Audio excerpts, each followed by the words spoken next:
live food for our fish and inhabitants in general is an even better alternative compared to frozen one, but it is much harder to acquire. There are some particular species, bigger ones mostly but not only, like Oscar cichlid or arowana, and they require to be fed live food. For Oscar is enough to provide some earthworms, but arowana mostly eats other fish. You can even do something that I don't recommend. You can buy fish to feed your own fish. I find this to be a cruel method and a very risky one. The fish that are kept as a food in general have poor health status and can introduce pathogens in your tank, so your fish might get sick and you will end up by losing more than you could gain this way.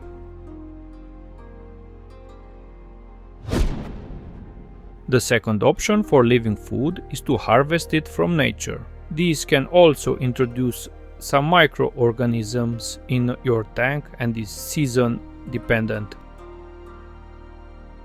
You can get things like mosquito larvae, daphnia and others. We can even gather worms and insects. Here beside the worms, you can see those tiny bugs called springtails.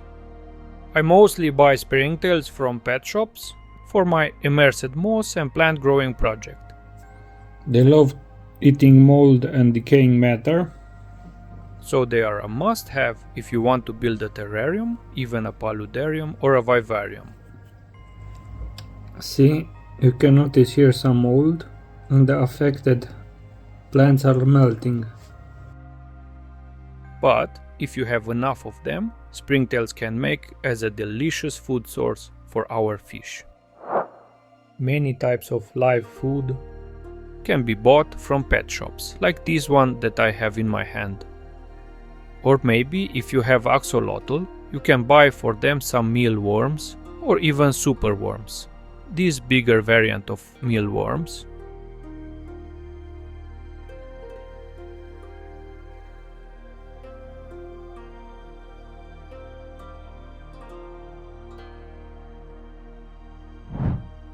Other livestock can also need live food. For reptilians and frog we can buy crickets, for instance. Depending on each kind of food we have, we can use tweezers to give it to our fish. It's not always easy, but I still consider that frozen food is the best possible food, but one that is not so easy to get your hands on. You can see here that I have some tubifex. There are some kind of worms. You can see they are moving. Or with a pipette, just like in frozen food, you don't risk to overfeed them.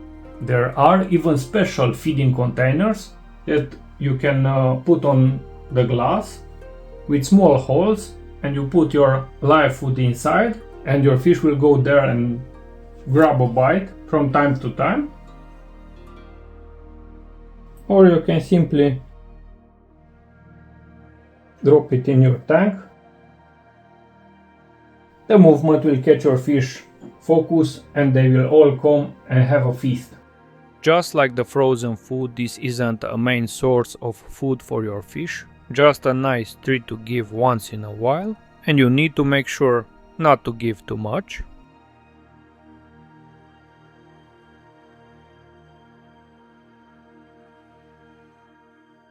Sometimes your own aquarium can provide live food for fish that you have elsewhere. For instance, clown loach and pufferfish are happy to eat some snails. These are the pest snails that we usually don't want in our tanks, because they multiply like crazy and are quite ugly. I personally really despise Phisa marmorata, the bladder snail. I just hate them. There are even other types of pest snails, like the Malaysian trumpet snails or ram's horn. But I find the last one quite cute and less invasive. So what I usually like to do, with a small diameter hose, I get out a bucket of them once every month, and this way I keep my snail population at bay. Also, feeding your fish less will limit the snail population to a degree, Normally people do the other way around. They buy fish like pea puffers or even assassin snails to get rid of them. They don't harvest buckets of them like I do. The best way to get live food is to make a culture. For now, I only have some duckweed that could be considered a culture. It multiplies like crazy. By simply scooping some out, you can give your cichlids or goldfish a nice snack. You can give it as it is, or you can even make a DIY food out of it. But the most common cultures are for Daphnia, for ostracods, also known as seed shrimp, and other small crustaceans. You can also multiply grindle worms, as you can see here. And by far the most popular live food are the brine shrimps. It takes about 24 to 48 hours to hatch, depending on the hatching method you are using and types of eggs. There are wet eggs and dry ones that have a lower hatching rate and needs a longer period, and is not a simple procedure. But they are useful for us in all the evolutive phases, especially the fresh hatched ones for our nanofish and for our fries. You can take some of them and with a pipette or a syringe you can give to your fish.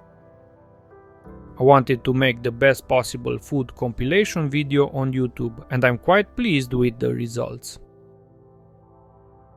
It's not easy to always have baby brine shrimps for your fish fries and for your nanofish, but it's the best food if you want your small fish to grow fast, so it's worth the effort.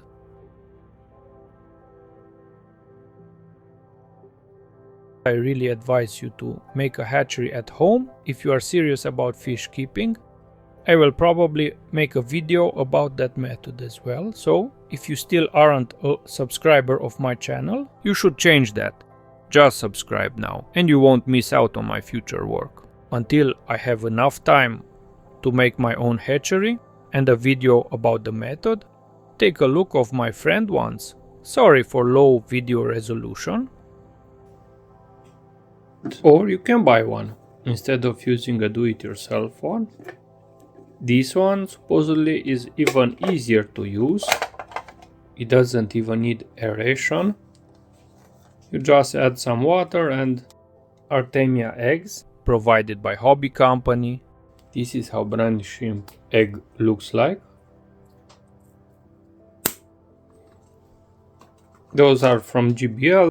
Just take a scoop and add to the hatchery. Pour some water inside and wait for them to hatch. Then, like I show you with a pipette, you feed them to your fish. To be honest, I personally haven't used this method yet, but hopefully I will manage to find out some time to try it out and tell you everything about it.